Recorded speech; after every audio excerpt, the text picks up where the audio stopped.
What is good, my people? We are live back again with another live show on the forecast. And I appreciate y'all watching.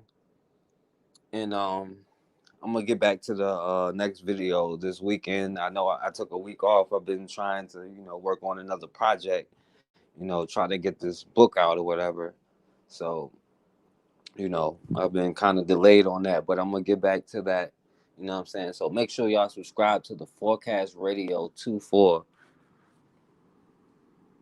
so y'all can be alerted when the new video comes out, because YouTube like to hate and they like to put all kind of restrictions and blacks on my videos. So you know, even right now they're not even giving out.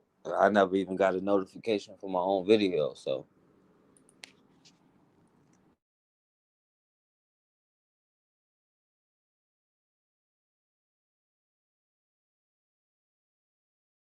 but I know that people gonna tune in, so I'm not gonna be too much longer. And let me put the call in number. Y'all got anything to say? I want y'all to call in. The number is 804-601-4015. So if y'all got anything to say, y'all can call in. I'm not gonna be on here too long tonight, so you know. But like I said, I know the people will eventually listen to this. So,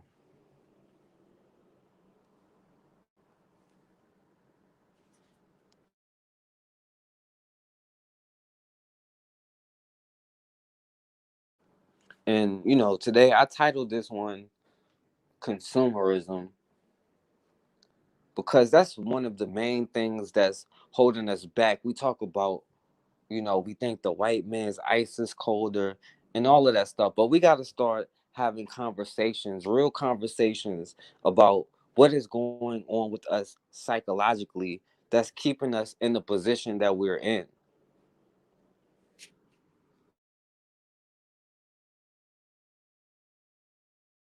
And I believe one of the most important things you have to do is build an economy so that you can have these institutions. Now we got a bunch of people. I don't know what this doing. Yeah, they definitely hating on my video right now.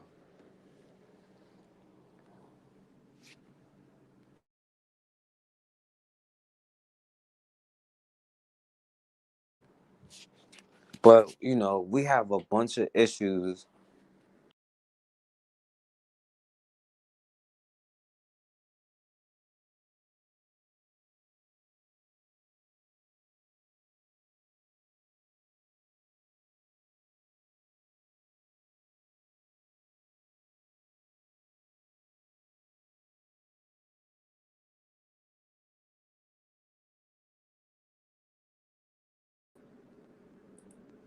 All right, yeah, my bad. I don't know what's going on. But yeah, I'm gonna get right into it though. One of the main important issues that we do have to start getting into, because we got to break it down point by point. What is psychologically holding us back? Because there is no way around it. You have to build your own institutions, right? That's the starting block, right? We cannot expect to start at the end. We have to build it. It's just how much do you want it, right? But psychologically, we can't get over certain hurdles. We know that we have to group our money economically, but somehow it was easier for them to do it in the early 1900s, in the 1800s. It was easy for all of them to do that because there was no illusion of inclusion. But right now, we suffer from the illusion of inclusion, and we feel like the more of racist designer brand that we have, the more of, you know, products that we can have, the more we'll fit in with this sick, twisted, perverted society, right? But we try to discover how can we get to that level, right? And it starts by, with the kids. Yo, my brother Bakari, what's going on, my brother?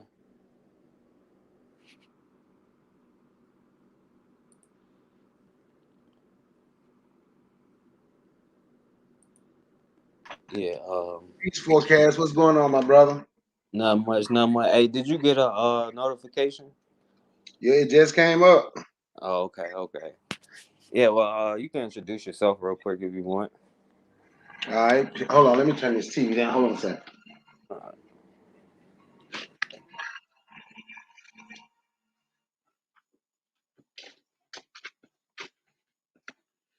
Yeah, what's going on, forecast? Peace to the chat. This your boy, brother Bakari. I'm about to get into this with forecast. I know it's going to be a great show. So go ahead, set the show up, bro. I'm here with you. yeah, definitely. And yeah, you ain't really missed much. I haven't really got too deep into it, but I was just saying I titled this show "Consumerism" because that's one of the main things that's holding us back as a collective, right? Us thinking that the white man's ice is colder and all of this stuff, and how even in the early 1900s, 1800s, it was easier for us to group our money together. But we got to start talking about why we struggle to do this, because we have so many people that say, okay, we can have this organization and have so many people contribute to it, and we can like you doing for the sister, that help her get her stuff off the ground, right? We know about all of this stuff, but what is it that is actually preventing our people from doing that in the first place, right? And why is it that we feel like the white man's ice is colder? Like, we got to have some kind of racist designer, right, to make for us to represent.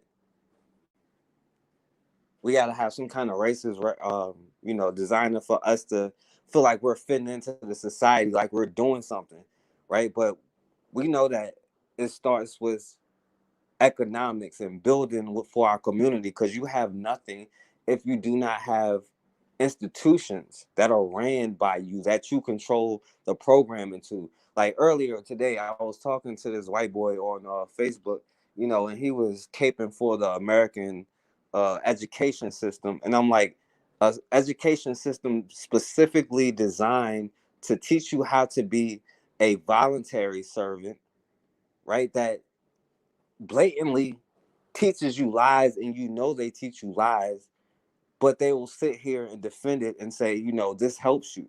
Like the person said, I should be happy that they miseducated me because now I have something to be mad about, right? And it starts with, the basics, right? And that's building the things that we need, because the thing that the oppressor understood was that it's easier to control somebody who is born into slavery as opposed to somebody who has known freedom, right? They understand how that works, right? The person who has known freedom is likely to fight and die for that freedom. But the person who has only known bondage don't know any more than that, right? And they think being accepted by their abuser is the way to go, as opposed to transcending the abuse and becoming who you're supposed to be. So, without, going too deep on it, like, what do you think about that? Like, what do you think is like psychologically holding black people back from like when you donate for your campaign, like, is it hard for you to get black people to donate to that and stuff like that? I think psychologically, we believe everything. Okay, the psychological problem for me, we believe everything that we have been taught. How many black people do you hear say, we don't have no money? But those same people that say they don't have no money, they go buy things to impress people they don't know.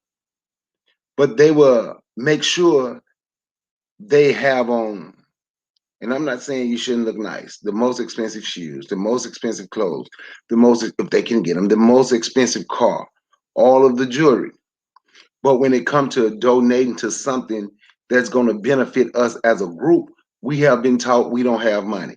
Or we say, then white folks won't let us do that. So the psychological problem is everything that we have gone through in this country and everything that we have been taught to in this country by our open enemies, we absolutely believe everything that they say.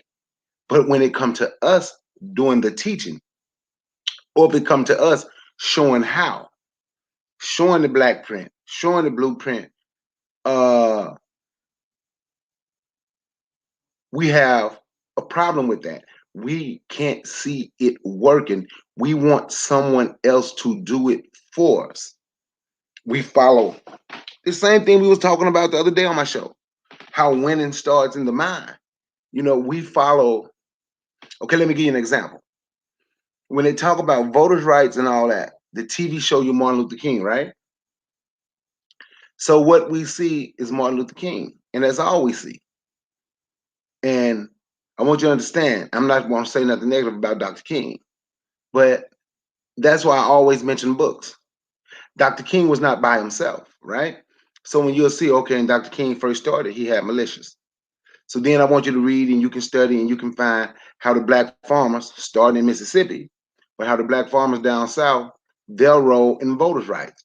And the biggest role they had in voter right were attacking the people that was trying to keep us from voting. You know, doing to them is what they were trying to do to us. Then you can look and see there were riots in major cities, Detroit, Chicago, LA. So when all of this fighting back started, they'll let you know about the riots in Detroit and Chicago every now and then. Give you a little bit of it. They don't like to talk about what happened down south because they want to keep the image in our head that everybody down south just put up with anything and we were cowards.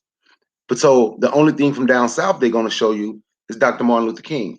So then it becomes Martin Luther King, his nonviolent movement is the reason we got the rights that we have today.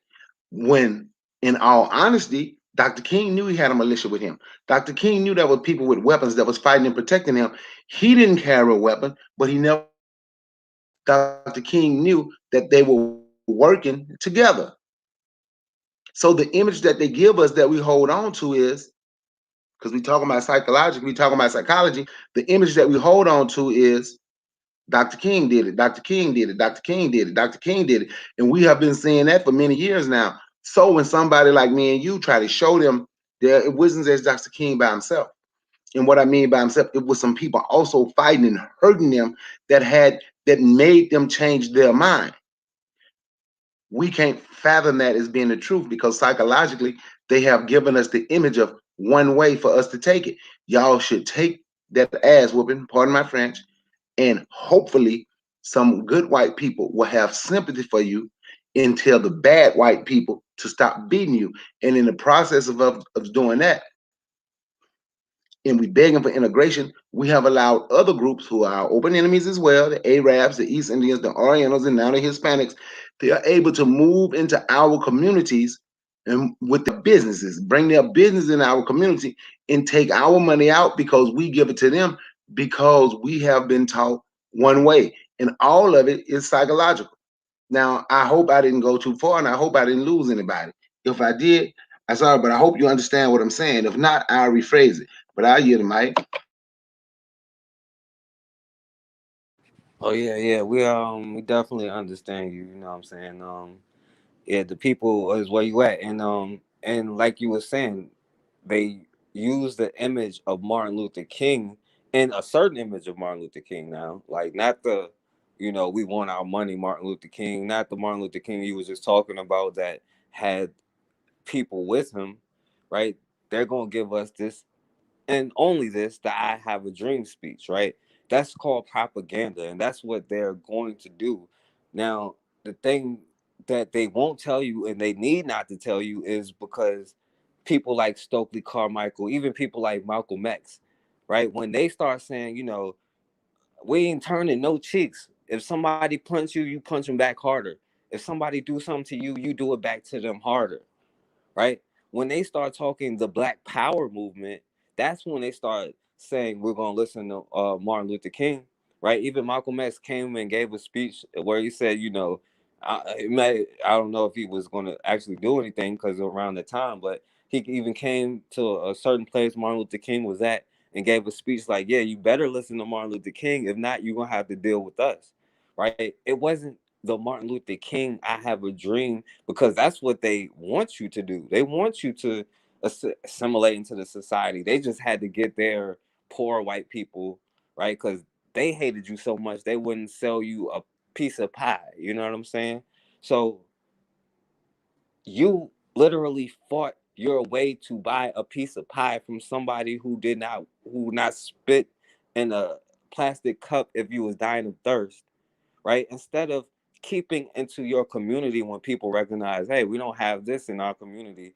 Somebody said, okay, well, let's do this kind of co-op thing. But they had to do that because they had no other choice.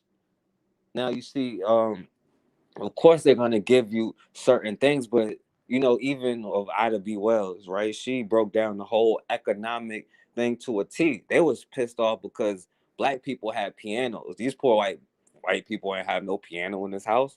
You know what I'm saying? She understood it was economic warfare, but they're not gonna tell you the part of her when she said every black family should have a shotgun in their home, right? She's not going to tell you, they're not going to tell you the part about her where she said, don't just sit there. She talked about self defense. We've been talking about self defense this entire time, but it's this programming where we see the docile turn the other cheek stuff, right? And then that's around the same time where you start seeing the propaganda to poor white people about it's okay to take black people's money. This is an untapped consumer market, right? But really, these people had to build their own stuff because they had no choice, and really, we have no choice ourselves.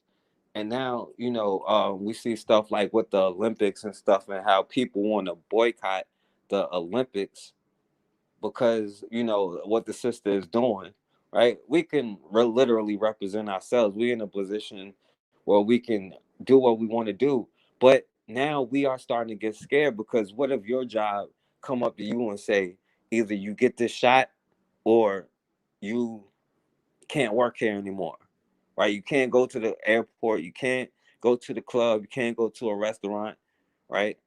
So what are you going to do? What are you going to just fold and give in to the society and be what they are, compromise your DNA, or are you going to do what you have to do to make your own, right? Because their laws have no power in them if you don't subscribe to them anyway, right? If you go into your own, who cares about your restaurant? We want it to be destroyed anyway, right? So, what do you think about that, my brother? Yep, when you just mentioned that shot, they're trying to force you to take it. You're correct. And you're right. Are you going to fold? But you know what, though? We are so far behind everybody. Everybody. Everybody is a buffer class above us, right? So we are so far behind where Hey, we haven't. hey, if I Yeah. fall off, just keep going. I might have to do All something right. real quick. All right. We are so far behind where we haven't created no type of economy for ourselves. It's almost as if we are not almost, we have become a dependent class of people. So when you depend on somebody else for everything, and they have told you, and you believe that you can't do nothing for yourself, how, explain to me, how do you avoid taking a shot? Now, I know some of us are going to have to stand strong and say, I'm not taking it. But do we blame someone who have a family, a man with a wife and kids, a wife with a husband and kids? Do you blame them for taking the shot when they have to take care of one another, or a single mother, or a single father? Do you blame them for taking the shot, right? So we have to start thinking about all of the situations and the things that we have to do right now, and it start this moment. Unite, organize, strategize, like the four pillars, the four pillars of our community. What should be respect, love, provide, and protect. We don't respect one another. We don't love one another. We have so many men fighting. We're not glad. We're not happy to be providers anymore. And if you don't do those top three, you most definitely don't want to protect. So what do you do if Matilda, for example, I don't know, peace Matilda, but I don't know Matilda, but let's say Matilda is a single mother and she have two kids, 8 and 10 years old. And they tell her, Matilda, if you don't take this shot, you're going to lose your $25 an hour job, your $30 an hour job. Now we can say we got all the knowledge in the world, and we go around want to prove to everybody that we the smartest person. But we don't have no food to give Matilda. We don't have a job to give Matilda. We ain't willing to protect Matilda. Why would we say something negative about Matilda when she's in that position? And we shouldn't. They are doing everything in their power to force it on us. The only way we get away from it being forced on us, like I said, it start right now. Unite, organize, strategize, create some type of, and it have to start right now. Create some type of economic system. Stop getting our businesses, taking them out to white areas, wanting us to drive 75 miles to your business. You want, see, a lot of times when we talk, see consumerism, right? A lot of time we'll say our business failed, but it failed because where we decided to put the business. Think about that. How many black people you know have business and it's out in the suburbs, and there's not that many black people out there? Just think about that. So who do you want to be your clientele? But then those same people will turn around and say, well, black people don't support me. Where's your business? Right? And then on the other hand, we got the black customers who will say, oh, black people need customer service. I ain't going there. They don't know how to treat people. I got this, they got that bad. And everything we can name bad about a black business has happened at every Walmart you ever been to, at every gas station you ever been to, but we still go there. So once again, for me, it's going to go back to the four pillars: respect, love, provide, and protect. And once we put in our mind that we're going, and it have to start right now, because if we change our mind right now about how we feel about each other, we can change our condition right now. Our condition will start to change. Because of consumerism, I would be shopping with Matilda. Matilda would be shopping with Forecast. There's 8 people in here. So then our money would be touching. Then somebody would come back to me. Now our money is circulating. So now I'm able to give black people jobs. Everybody else is able to give black people jobs. Then our black youth who need a job, who's the last hire. Now they don't always have to go to someone else to look for a job. We have built up our economic system where we're taking care of someone else. But because of the psychological programming, in everything that we have gone through in this country, and we have a lot of coward men as leading, who people consider leaders. I don't consider them leaders, but a bunch of coward men who people consider leaders, a bunch of scammers that people consider leaders. We don't see ourselves progressing because the people that they choose to follow is not progressing as a people. They are progressing with our money, who they tell is broke, in their pocket. But it starts right now. We don't have another 30 seconds to say, you know what, we're going to come together. Even if you don't choose my economic plan, and I know my plan is great, and I have some, and I can show it, I know it's good. But even if you don't choose mine, and you decide to go somewhere else, we still supposed to work together. That is okay. But as long as it's someone who's doing something for the community, not somebody who's doing something for himself or herself, we need something tangible. And we have to create something tangible for ourselves. I'm going to say this, then I'm going to pass the mic. Remember, it's people out here call us American descendants of slaves. So we must understand that we are dealing with the American descendant of slave owners, overseers, and straw bosses who still see us the same way. They have not changed. It was passed down to them. This is theirs. If I have all this power, it would be crazy to say, I'm going to share power. They're not looking for everything to be equal. They're looking to win. And the only way we're going to have power if we start building up our communities. And once again, back to the four pillars: respect, love, provide, and protect. I yield the mic for Cat. Yeah, my brother, he was definitely preaching on that one. And yeah, you can hear me all right?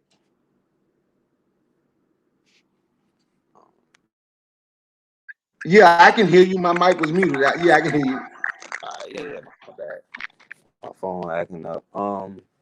Yeah, but yeah, you was definitely preaching, my brother. And I gotta shout out my sister Matilda. She trying to do big things too, but she see that, like, not everybody is really gonna follow through like we all do, you know what I'm saying? I'm not saying her, that's just the cycle of life.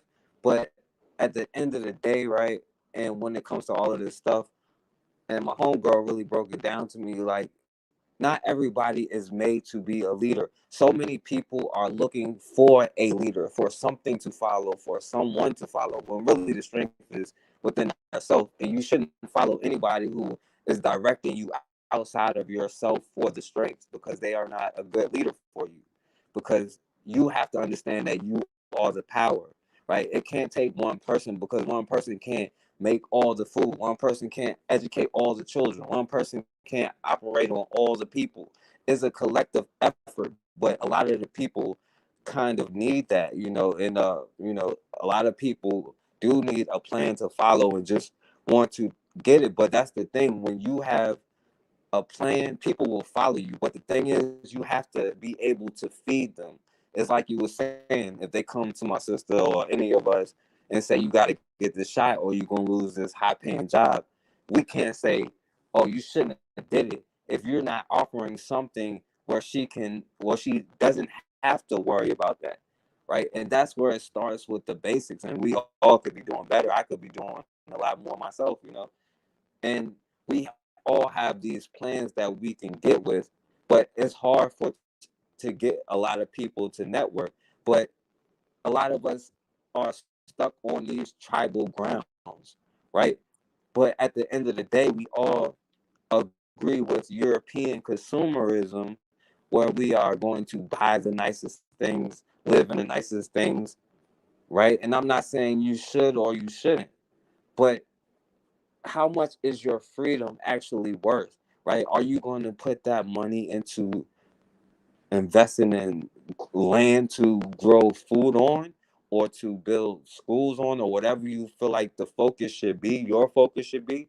Or are you going to use that money to keep up with the society, right? It's not normal for people to actually be paying like power, like electric bills and like water bills. All of that stuff is in recent history, and we might be like, okay, well, they didn't have this or that. We have different luxuries, but you have to remember that you have the creative mind to create whatever that you need to create, right? But we are so stuck on their culture to where that they can cancel you for not speaking how you should. They need to frame us and keep us in a position so bad, right? And so if you dare speak out on one of their movements like LG, whatever, the LGQ, whatever, they gonna cancel you like they did, little baby for having his opinion, right? But if you do the other way around, nobody can really cancel you. They can't cancel me, right? What are they going to take from me? What can they take from you, right? They took everything from you already. It's just that you got to realize that, right? You fighting for material things, and I'm not saying material is right or wrong, but you're living in a society where you're spending money that has the picture of people that would have killed you, and you attack your own brother fighting for a block that somebody else can pull up and make you both get off of it, and you're only going to do anything to them because you know it's consequences. But the more economic freedom you have, right, the less somebody can tell. Can nobody tell me how I can grow my hair or I have to get a shot, because you'll have economic freedom. You don't have to worry about these little things. But that economic freedom doesn't take more than you think. It takes a community minded is a community minded thing, and we're not reinventing the wheel, because we can look at so many points in history where we have done that, and then you just get to the point where you defend that. But what do you think about all that stuff, especially like how they canceled dude young little baby or whatever for what he said about gay people. Well, you know what? That let you know you really don't have freedom of speech, right? You can't say nothing about that organization or people that live that lifestyle. But you can brag on killing black people. You can brag on how many black women you screw and call them bitches and hoes. Pardon my French, on your channel, man. But you can brag on how much dope you sell. You can brag on how much dope you sold to black people. You can talk about anything negative about black people, but then you're canceled when you talk about someone else. Just think about how many black people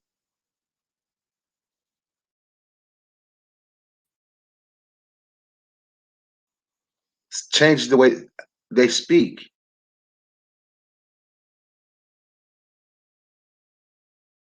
on YouTube because now think about it, as long as we've been here, and they have not passed a bill for us. So in all these years, so now what we have to think about is who's going to pass the bill? We have to pass the bill. We have to come up with a bill. We have to come up with a pledge amongst ourselves and say, this is how we are going to do things. They're not going to do anything positive for us. What they would do, they would give you a black face in the media who has no power. They'll give you somebody like Al Sharpton. They'll give you someone like Jesse Jackson. They'll give you someone like Farrakhan. But that person has no power. And all those people know to bow down and know to say the right thing. We can't ever, we are the only people that is shamed for loving yourself more than you love anyone else. When I say race first, some black people ask me if I'm racist. And I just answer the question, yes. Because I think being racist is natural. Racism is natural. It does not mean hate. It means I love my race more than I love anybody else. Why is it okay for white people, Hispanic people, Orientals, Arabs, East Indians? It's okay for them to love one another more than they love me and you, or more than they care about anyone else. But it's not okay about us more than anyone else. It's not okay for a young black man to stand up for black manhood. That's not okay. But it's okay if he gonna talk about he popped the molly. It's okay if he talked about him selling the mollies, sipping on his scissor. All of that is okay. Or how they done robbed somebody. All that is okay. As long as they're doing it to the N word, it's okay. But when it comes to someone else, see, once again, let's go back to that psychological. But when it comes to someone else, we have to make sure we can stand and fight for everybody else. Like, let me give you an example. You hear black people talking about the children in the cages all the time, correct? Those are Hispanic kids and those Latino kids in the cage, right? Did you see any Latino country come to get the kids out the cage and take them back to their country and try to get them home to their people? No. But they put the kids in the cage, and that's a great distraction for black people that have nothing to do with us. I'm just being honest. Those kids in the cage have nothing to do with us.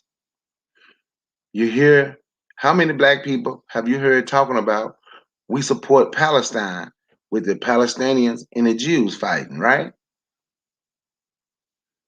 That have nothing to do with me. If my enemies are fighting one another, let them blow each other up. That's their business. We have to focus on our business. I know everybody heard this growing up. Your mom and daddy told you, man, you don't know what them people doing over there. Mind your own business. Your mom and dad ever told you that forecast? You don't know Yeah. what those people do. You don't know what, man, leave them people alone. That ain't none of your business. Mind your own business. Take care of your what you doing, what you got. See? And that's the attitude black people have to start taking with all these other people when they're fighting each other. That's their business. It have nothing to do with me. We have to mind our own damn business. And if we minding our own damn business, all that other stuff is not going to come up in a conversation with us. Kids in the cage, Palestine, uh, the Indians when they ran a pipeline through South Dakota, and you can go on and on and on. None of it have anything to do with us. But I'm gonna show you some what we can talk about, right? If you look at the South China Sea, look how every race of people is coming out with their military. You're starting to see the Asians, the Chinese, and the Asians with them coming out with their military. Russians, right? The United States is over there. And you already know when everybody fight, they say they found supposedly some natural resources in Taiwan. But you know when everybody fight, their ultimate goal is Africa, right? Guess what group of people have not created a military to defend itself? Every continent have someone over there in that sea to protect them, except guess which one? Black Africa. Just like here, we're unprotected and we're dependent on other people. We have to look in the mirror, pull our pants up, and say it's time for us, and it start right now.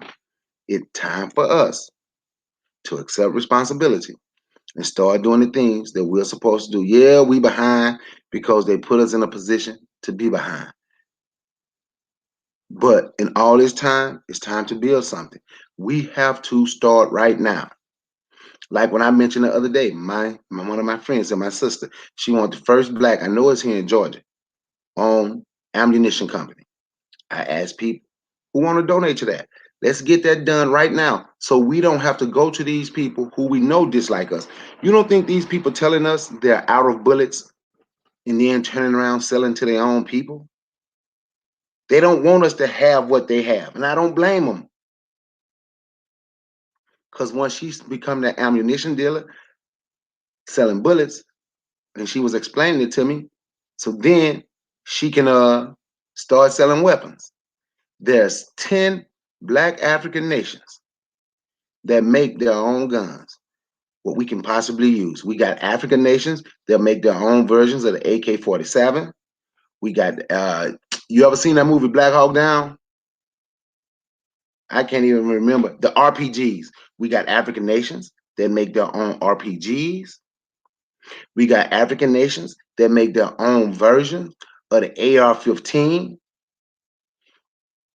Then we can start dealing with one another. So I'm going to say this. We do need to donate and help this sister get that off the ground. She got the whole business plan and everything, that the whole model ready. More. She can explain it better than me. And I'm going to try to get on to explain it because she want people who can donate and possibly help be a part maybe. If I remember, that's what she said. Me and her know each other. She's real and she's very serious. And she's ready right now because where we go get bullets from, they have just come on out, right? Because at one time, this was the only place around here with bullets. And I had enough bullets for a minute. It's time for me to go get some more. I try to keep a minimum of 2,000 AR-15 bullets and a minimum of 1,000 uh, 9mm bullets. I try to keep that minimum, right? So I've been practicing, had a little bit more in there, but I still just want to restock and get some more. But she said now they have just come on out. They have the you go in there now. They got the Confederate flag just flying. And we got to talking. I said, I remember one time I was in there buying bullets and I was the only black person. And there was this one white guy, and I knew he was talking about me. And he's kept talking about people getting guns all of a sudden, these new people. He don't know what they gonna do with them. He hoped they try him and looked at me out the corner of his eye and said, he don't spray and pray. He double tap. You know, double tap means he hit you twice and that's it. So my response was I looked at him and smiled and said, yeah, you double tap. That means you got to shoot twice. I believe in one shot, one kill right between the eyes. He had no response, even though I was the only black person in there. And you ain't gonna scare me. I ain't no damn punk. I ain't no punk at all. But we shouldn't be in that position. We shouldn't always have to go to people you know hate you. We shouldn't have to go to people who can put up, be it the Confederate flag, be it the United States flag, waving any of these flags have been absolutely horrible to our people under these flags. We shouldn't have to go to these people. And I hope that was a response to what you said. But I'm going to put my cash out in the thing, Matilda. So peace to Pastor 0316 and Brother Guy Nollywood Jr. What's up, man? How y'all doing?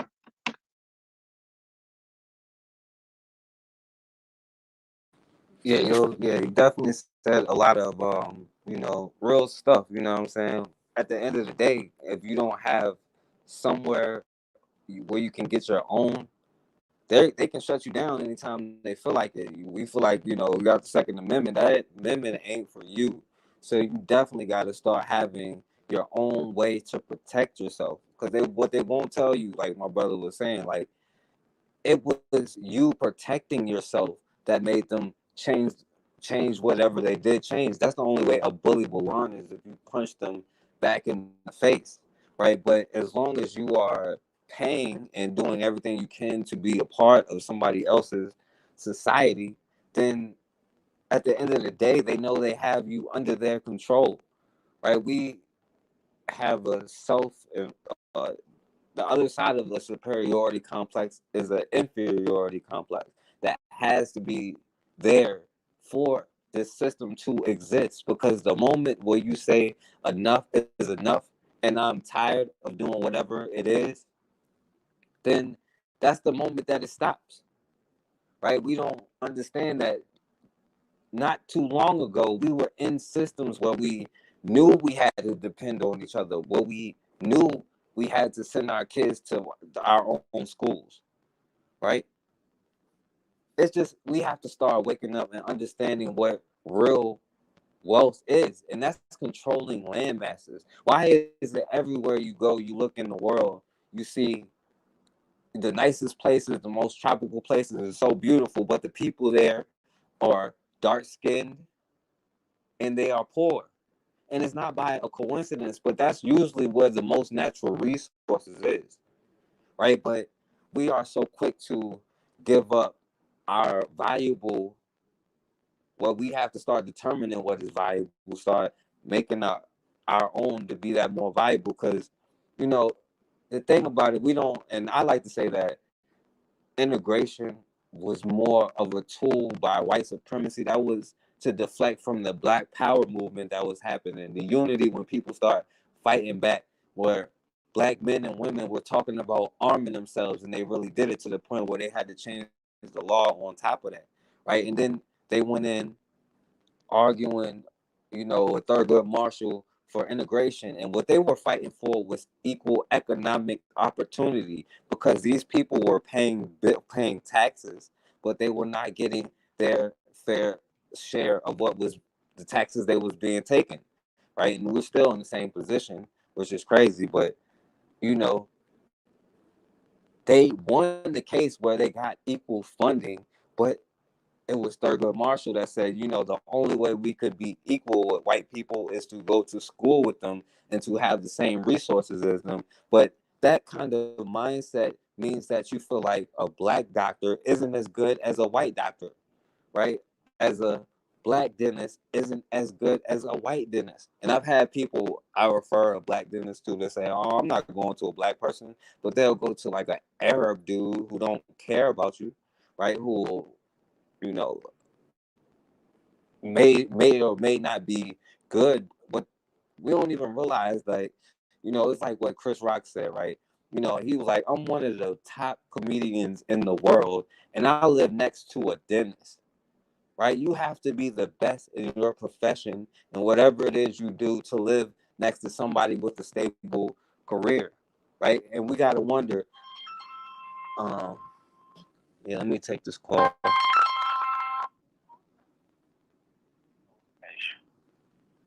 To accept, press 1. To send a voicemail, press.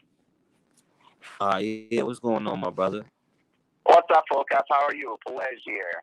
Yeah, what's going on, bro? Oh man, not much. It's been a minute. I haven't maybe you haven't been online, but whenever you were, I'd have my son and stuff like that here with me. So, but but just for the title, and obviously you talk about, I don't know, man. Like I love what you talk about, black liberation, black success, black excellence, and stuff like that. I just, I'll try not to be long-winded, man. So I want to share a story with your viewers, okay? Because I know my brother Bakari probably got to go in a few, so I'm probably wrap it up soon. Oh, okay. Go Yeah, ahead, go ahead, tell your story, but I'm just saying. Yeah. No, I just want to say, man, black people, we are great. I believe if we force to live together again, I believe that we can do great things. I was in Chicago. Obviously, I'm from Haiti originally, so I know you already know that Chicago was founded, by a Haitian, well, just by an African, okay, whatever. In to me, I believe we are one. But Chicago is like the third largest city in the U.S. And I was taken by Chicago. I mean, it's a very beautiful place. And it was founded in 1833, either 1833 or 36, one of those two. And while, slavery was still legal. So my thing is, we need to find that spark, as black people. I don't know, man. Like, it's just things are getting like crazy, here, and I don't know. I just think we are very powerful, people. We just have to figure out a way to put our differences aside and to just communicate and articulate and build. And I know Brother Bakari is talking about, bullets and things like that and how to support, the black gun owners, a lady, I believe in Atlanta. I think, yeah, we should. I totally agree. But the thing is, though, like, I think that here's what's going to happen. I'm going to be fully blunt with you all, we are, listen, we are not enemy number one. It's not the Taliban. It's not who, it's us. Okay, just our melanin. Okay, we don't even need to do anything to annihilate the entire race because of like genetics. You know that. Okay, I think first of all, the only way for black people to find peace in this world, not just in Haiti, not just in Africa, is unity. And that's it. And nothing more or nothing less. If we're gonna fight about like, oh, I voted for who, fight it just like loving hip hop and things like that. I mean, like twerking, it's I mean, it's just not. I mean, like we need to prioritize. We have to. And I mean, I feel sorry for some of our people, but at the end of the day, we can't. We're not going to be allowed to build a nation within a nation. Other races, other cultures are allowed to, but not black people, because we are, enemy number one. We've turned against each other. We've done so many crazy things, but I like I said, man, I think some of us, like I said, many of us not gonna make it. But anyways, man, like I said, I could go on for hours with this, and at the end of the day, we're gonna have to figure out, like, where is that place going to be? Like I mean, like I said, though, we are outgunned. That's just a fact, and out. Man, I mean, unless like they're lying to us, like, with the 13% of the population, we are outgunned. And because the thing is, at the end of the day, I'm going to say this, and I will say this, I'm not chasing for any white people, I'm not, because I'm always going to condemn what the emphasis has done to us. I'm always going to do that. But however, you know, to me, a person I can get down with, John Brown. Just remember that. You know, he stood up and gave his life and with his family to stand up against, you know, slavery. To you know, because he gave his life, where other people, even other black, other coons, you know, went toll on him. Okay, you know, if we want to talk about like Saint, this guy was a hero.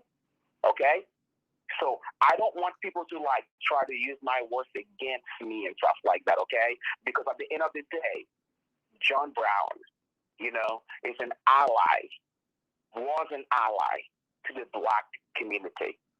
And that's all, man. Keep doing your thing, man, and you know, like, and take care, my brother. Okay. All right, I appreciate you All right. calling, my bro. Thanks.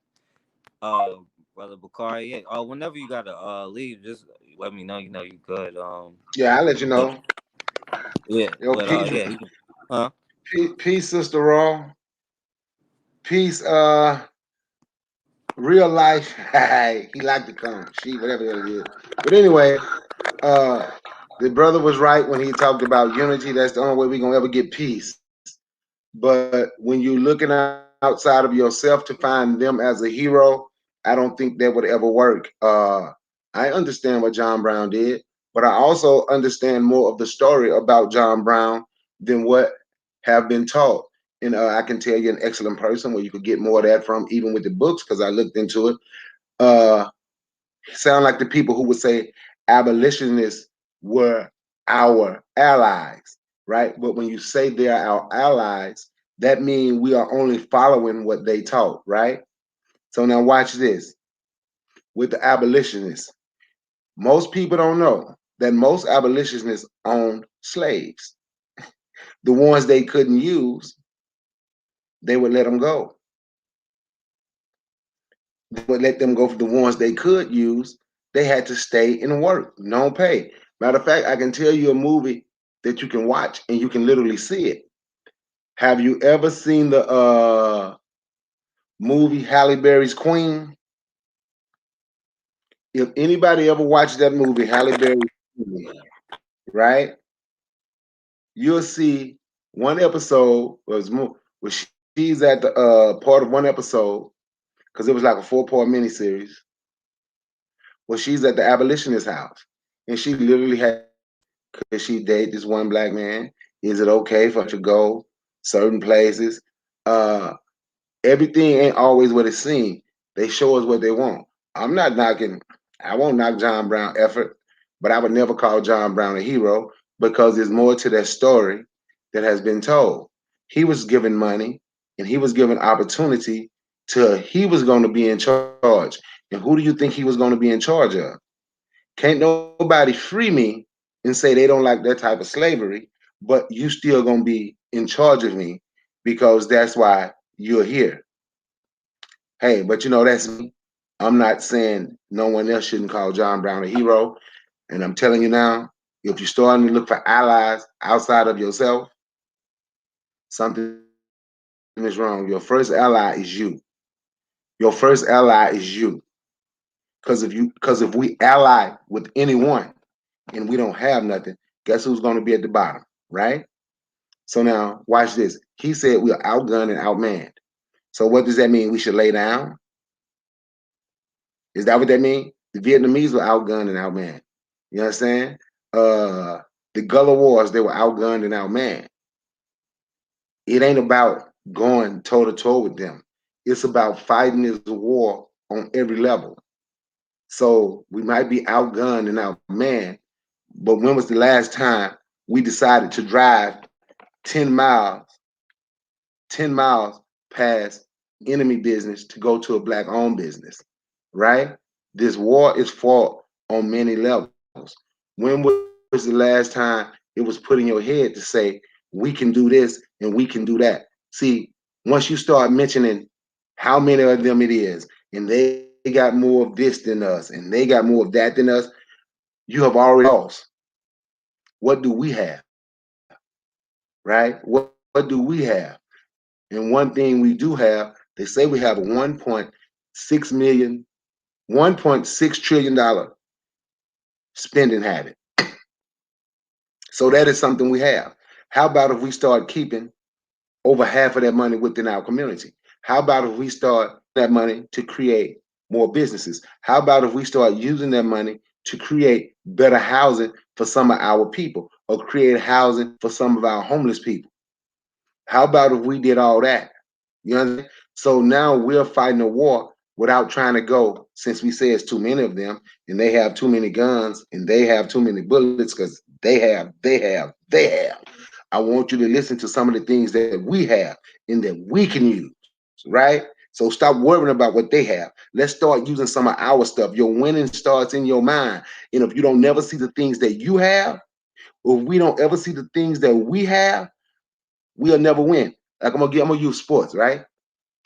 Anybody who watch NBA basketball, if you watch the NBA finals, right? Game 4, hyperextended knee. They told him he couldn't play before game 3 of the NBA finals, right? He played all 6 games because regardless of what they told him, he knew what he wanted. He wanted a championship, he wanted finals MVP, and that's what he wanted, and he wanted to do it without a super team. Through being outmanned in sports, why can't we fight mentally being outmanned out here? You have to change our psychology. We have to change our economics. And while you're changing your economics, you're building yourself up. They said they had the Somalians outmanned when they went to Somalia to fight. But who won? They had all the technology than Somalia. But who won? That's why they did a movie called Black Hawk Down, right? I'm not saying go get your guns and we finna go out here and fight their military toe to toe. That's not what I'm saying. What I'm saying is the war is fought on many levels. Which level do you want to fight it on? We have to start to fight somehow. And this is an economic fight. It's a psychological fight. Some people say it's a spiritual fight. I say it's a spiritual fight on many levels. It's a fight for respect. I agree with the brother when he talked about the unity and us coming together. It's a fight of respect. How do we respect one another? How do we love one another? Are we willing to do the things that we need to do? We got people, we need to come together with land. See, I give an economic plan, 5,000, you get 20,000 people, get $5 a month, $100,000 a month, $1.2 million, $1.2 million a year. After the first million, you can go to National Credit Union Association, NCUA, get a credit union, right?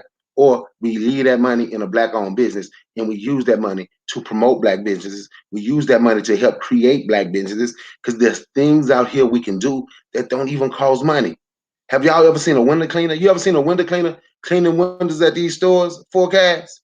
You go in some of these stores, some barbershops, or not just barbershops. Some of these office space, and they pay somebody to clean their windows. You know how much money it takes to start a window cleaning business? It's like $600. That's it. A garbage can cleaning business, it take about $2,500 to start you a lucrative. It's what, look it up. Garbage can cleaning, your outdoor garbage can, one of the fastest growing businesses in the country. You know how much it would take for that? How much it take to start a paint business and how lucrative it is? It don't take a whole lot for these businesses. And in order to get them done, instead of us constantly complaining, saying they won't give to us,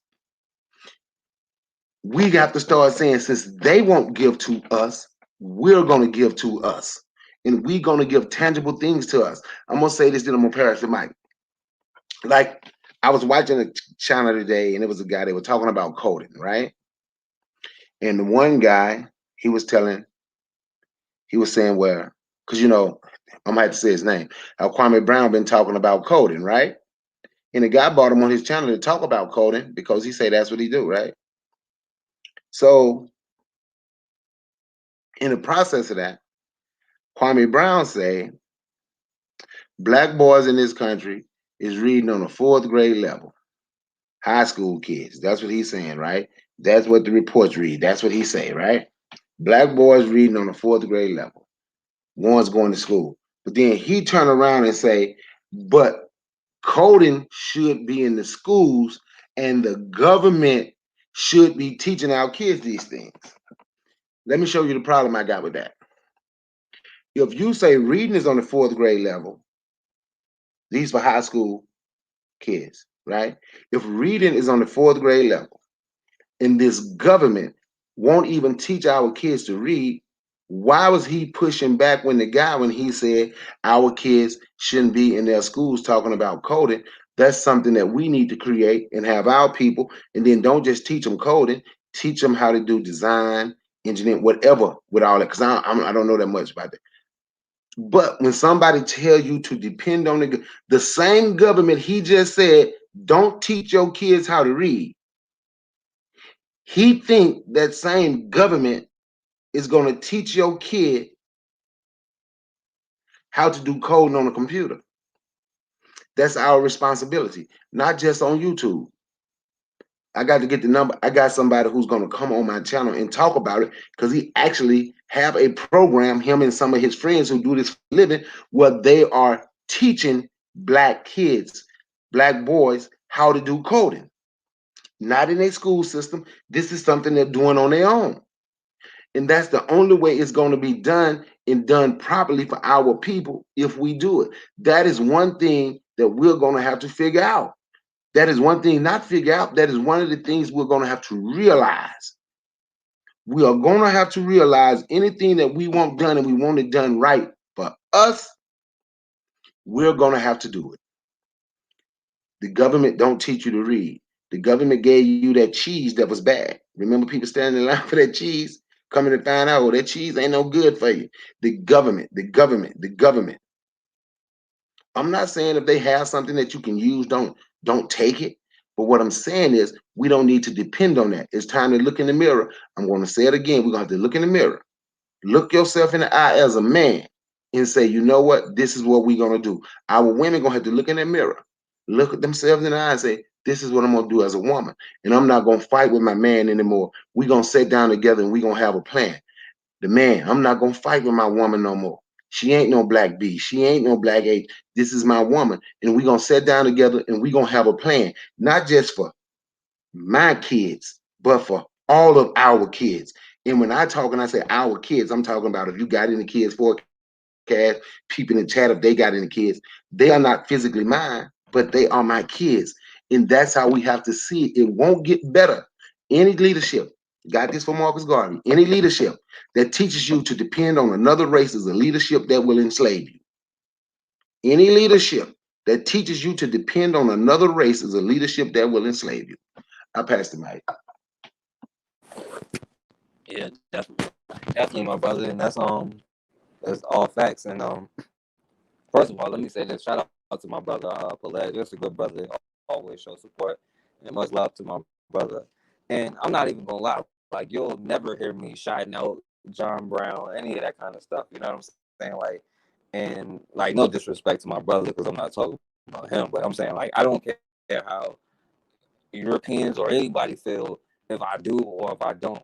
You know, first of all, far too many of us don't know about people like Madison, Washington, for us to be shouting out John Brown, and we don't even talk about like my brother said with John Brown. There's a whole lot of stuff with that, like how he got multiple chances to do that just because he was a white boy. You know what I'm saying? Like he didn't get automatically lynched. Do you know how many quote unquote abolitionist led revolts that didn't get lynched?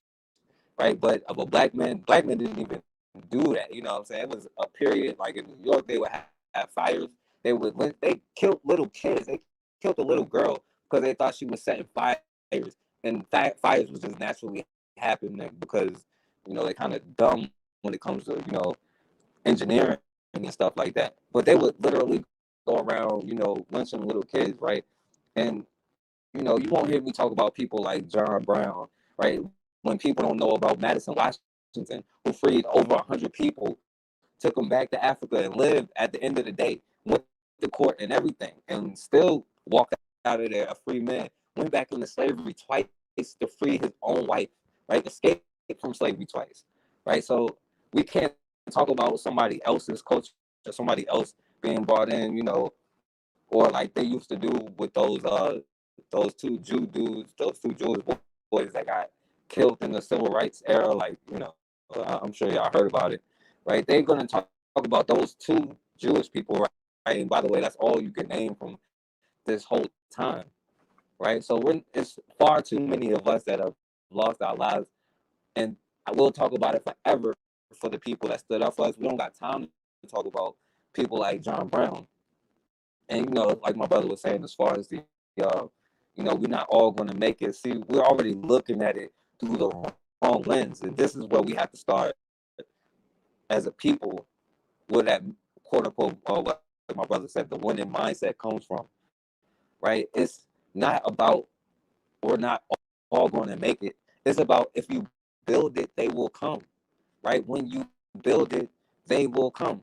And you have to have faith in your own self and your own people, because right now, right, we're not all making it. None of us is making it right now. So we got to start to say, like, what is more important to us? And, we got to stop getting out of this mindset of, they got a bigger army, they got this, like they got that. And I know my brothers from Haiti, and we're all aware what happened in Haiti when they faced the bigger army. And, we talk about they won the war, and this is not to be disrespectful or anything, but they really didn't win the war. And all of that started because of the tribal division, especially between the mulattoes and the black people. You know what I'm saying? That division allowed Europeans to come in and put these sanctions on them to where they was paying money to them all the way up until 2000 and something, right? Because they understood that economic warfare is the problem, right? They have to cut off them trading sanctions. But if Haiti would have cut them off, Haiti would have probably had the upper hand even then, right? If Africa was to cut all of these other countries off, they would have had the upper hand, not the other way around.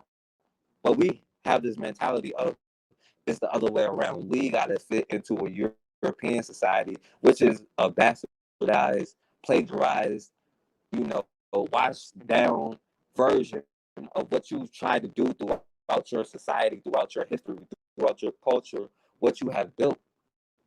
And they taking a Europeanized version of that, right? And they take and imitate everything you do because they are not that creative. That's why we have to stop giving them the power, the whatever, right? We like to talk about our culture is sports and music. We are, let's just be real, the most athletic in sports the most. But somebody who's at the top of the sport, who's paid good enough for life, LeBron James can't speak out if a little black girl is killed by the police, or he gonna have to apologize. Right? We talk about rappers. Somebody, a rapper can't. We used to talk about fuck the police, but you can't have a rapper have a opinion about a gay person without being canceled today. And this is a quote unquote street rapper, right? So what mentality is making you not do what you have to do? Because really, who could put sanctions on you? They can't do anything to you because they're not going to talk about, how in the gay community, how a lot, most of these slave owners was straight gay, raping, molesting little boys, little girls, raping grown men. See, they're not going to address that. The Jewish people not going to address their role, how they were the first ones to lease slaves on credit. They're not going to talk about that. See, what they're going to do is have you join their league and make more money off of you and say, well, oh, well, I gave you $1 million. I may have made $1 billion off of you, but I gave you 1 million, right? But you are the bloodline for that. But you just have to fit in with their society, right? You were the one that came up with this rap culture. They told you that rap culture was poison, that your culture is poison.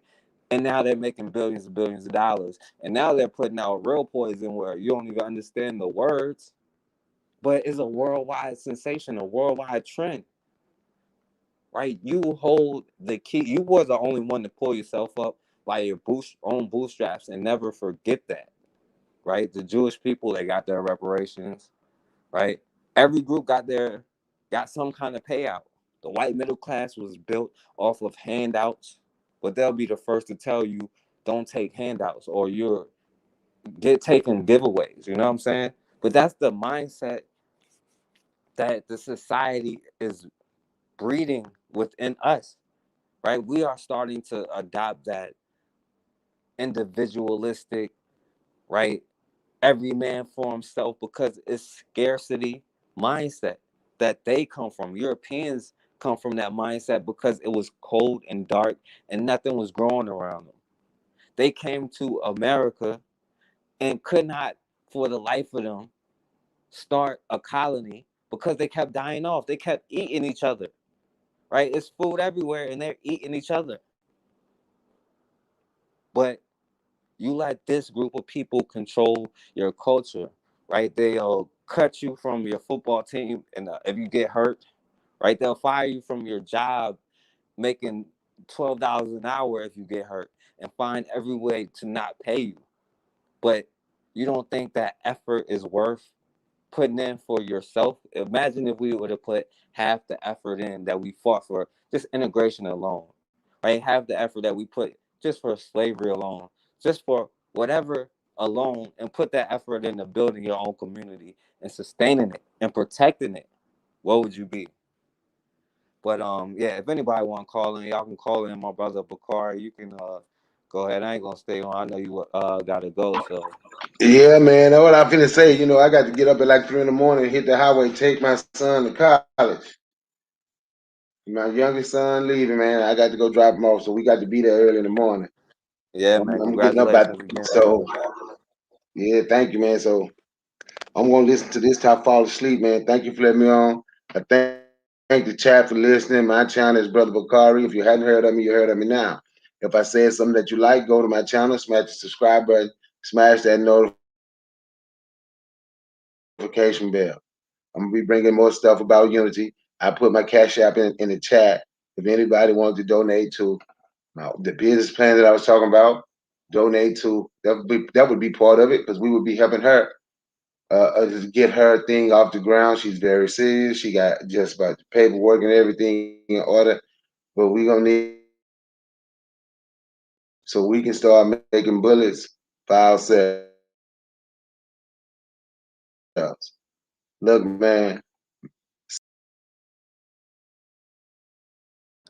out. All right, yeah, peace, my brother. I appreciate that, brother Bakari. Um, yeah, like I said, yeah, I'm about to wrap it up too. So, if anybody want to call in, then you can call in. Make sure y'all subscribe to my brother channel. Shout out to my sister Matilda. She is trying to get her stuff going on. So, you know what I'm saying? Make sure y'all show her love. Shout out to my homegirl. You know what I'm saying? She got her plan going on. At the end of the day, we have the strategies, right? Elijah Muhammad, you gotta build your own, whatever you feel about Elijah Muhammad, right? We can all agree that, okay, yeah, it's a good idea to separate and build your own stuff. We have all of those plans, but it's time for us to start taking baby steps, one step at a time, to figure out what is this real psychological key that is keeping us from getting to the level that we have to get to, because we have to start responding with more urgency than your enemy, right? Far too many, you'll go on a job where they'll jerk you around, like they'll mess with people paycheck. And I say, well, if we all call in, they can't really do anything and they'll learn their lesson somewhat. But people like, oh, well, and I can't speak for myself, for them, because I'm not in the same position they're in. But at the same time, what are you willing to sacrifice? Right? They're scared to get fired. They're scared of this. They're scared of the consequences. Right? But fear is something that you create in your own mind. Now, it was broadcast to you. It was beaten into your mind, but that's how much harder you have to work to see that you had way more victories than you did defeats, right? This way of society, this way of living is relatively new compared, especially just compared to American history. And it's okay to support stuff, right? But if you're willing to do all of this stuff to go buy, a designer from somebody who goes on record to say they hate you, but you will literally skip over somebody who looks like you because you feel like it's not the same quality. But you are the person who determines what is valuable. You are the person that determines the quality, not the other way around. You let society feel like it dictates to you. No, you dictate to it. A government only has power if the people agree to the government, which tells you a lot about America, where this government was able to sustain itself for so long. Robert, Roberto, what's going on, my brother? It's been a minute, right? And it's not about consumerism necessarily that is the destruction of the black community. It is consumerism combined with a self-hate, because if we have consumerism in our own community and we have no problem what we call tricking in our own communities, right, we will be a lot better off. But it's that psychology of, like we will, as a collective, probably failed the black doll test because you think that black is lesser, and that's because we've been put in positions, right? Like my brother said, you've been put in a position, but we know that. But what we also know is billions of dollars, countless industries, all of this stuff is off of your back, off of your labor. We are the only ones that didn't know that. We are the only ones that don't practice that, right? You go to the Jewish community, you can see a video of a black cop trying to write a ticket, getting ran out of the Jewish community. You go on there trying to sell something, they call it soliciting. But if a brother approach you, we're looking at it through the eyes of a European, right? You don't, God forbid, if it's a brother with dreads or something, you ready to run across the street, you gripping your purse too. See, we got to start attacking that programming in the first place. And, consumerism goes back with being a community first, because there's no way around it. You're going to have to build your own institutions. Because, like my brother was saying, if your job tell you you got to get a shot or you're going to get fired, what are you going to do? The first thing you're going to think is, how am I going to eat? Because the person that controls the food, the person that controls the resources, controls everything.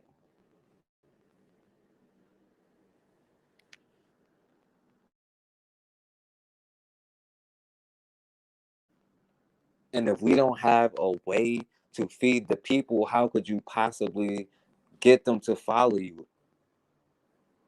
Right? If you build it, they will come. The people that you think hate the most. It's just that we have faith in everything but ourselves. But I have faith in myself. I have faith in the people, or else I couldn't do this. But you have to have faith in yourself. You have to have faith in your brother, your sister. I mean, you can use this discernment, but at the end of the day, until you are on a specific code where you are in protected environments, right, where somebody knows there's going to be a consequence. But how are you going to have a police force if you can't feed them, if you can't give them a place to stay? But one person cannot do that, right? At the end of the day, their goal is to stop the rise of the Black Messiah. And see, like Europeans think, they think it's a person. They stuck in the individual mindset. But Black unity is the Black Messiah. We got to get back into our right frame of mind, and that's creating whatever frame of mind that we want to create, and be unapologetic about it. We don't have to praise, right, until we start making sure that we are on a level, right? Destroy all of your pedestals that you got and learn how to praise yourself. You have all the tools that you need, but it starts by reaching one person at a time.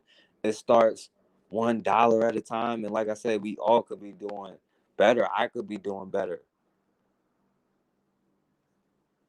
But we have to start doing better as a collective, because it can't be one person.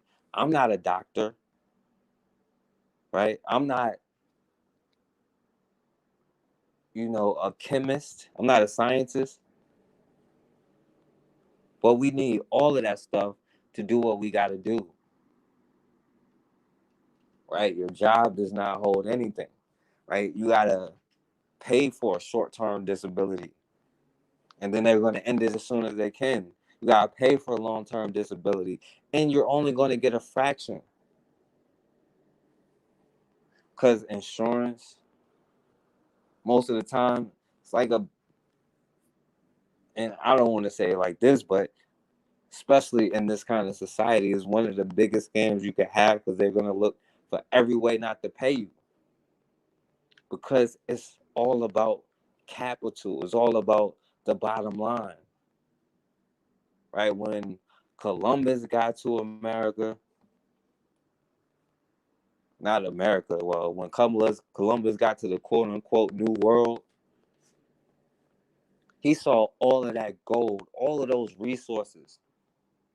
And most importantly, he saw how valuable the people were as a resource. And to this day, they find a way to capitalize off of your ingenuity, off of your skill, your talent, off of your labor, all because you don't have the courage. And I think it's like the Wizard of Oz, right? When you finally have the courage to pull back the curtain and you see who is really controlling it, you'll feel like, why was I even worried about it in the first place? But it's hard to convince people or tell people something if you don't have something to offer them. But, at the end of the day, we are all we got, and we got to start doing what we have to do, because your enemy will go to the most extremes to keep you in your position. Your enemy will go to the most extremes for anything. That's what psychopaths do. And their goal is to bring you with them, right? Like in those videos where they call you nigga and then walk off, they want you to react that way. Now, I'm not saying don't do what you got to do. I'm not saying that at all. But like in one video, this she had a dispute with a homeowner about, the homeowner association or something like that. And the white girl called her a nigga, so she dragged her all the way into the street. Now, she probably ain't expect the sister to go that far, but that white girl's goal was to get that sister kicked out, right? Because that's why they play victim all the time. They started and play victim to say, see, the angry black woman, the angry black man. There goes that big bad boogeyman. And the whole time, you could be calm for 20, 30 minutes. Nobody's coming over there interfering. But the moment you react, that's when people want to come and rescue this white girl or this white boy or whoever's doing it. Because that's the way that society is programmed. That's how you stay on code. And once we can learn that code, we will be a lot better off because their whole goal is to get that woman kicked out of the neighborhood, to get you kicked out of the store, to get you arrested. Now, at the end of the day, if they say if they say that to you, then it definitely comes with consequences.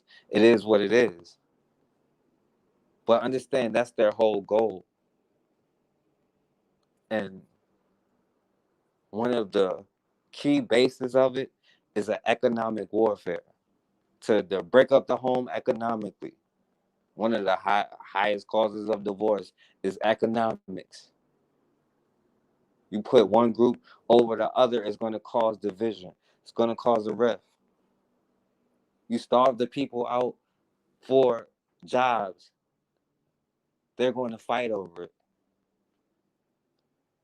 right? And if they do build something, we'll just build highways right through the middle of it.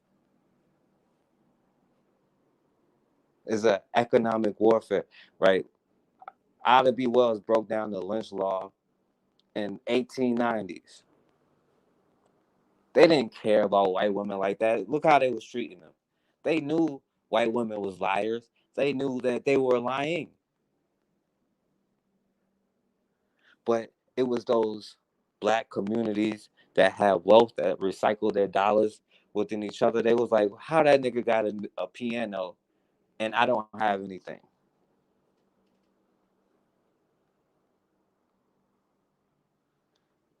And it's that hate that drove it. And you can be like that right now. All it takes is a little faith and a little courage in yourself, man. That's all it takes. Focus on where your dollars go. Because right now, anybody who brings bad business in your community, what's stopping you from saying, getting a bunch of people from the community to go up there and saying you got 24, 48 hours to get out of our neighborhood? If you don't, then nobody's shopping here. Or if you don't, then it's whatever.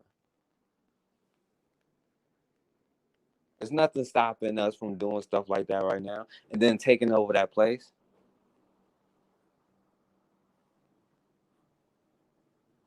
But it's the illusion of inclusion. It's the only difference between now and then. In camcorder, so we can see us get lynched on TV, on the internet.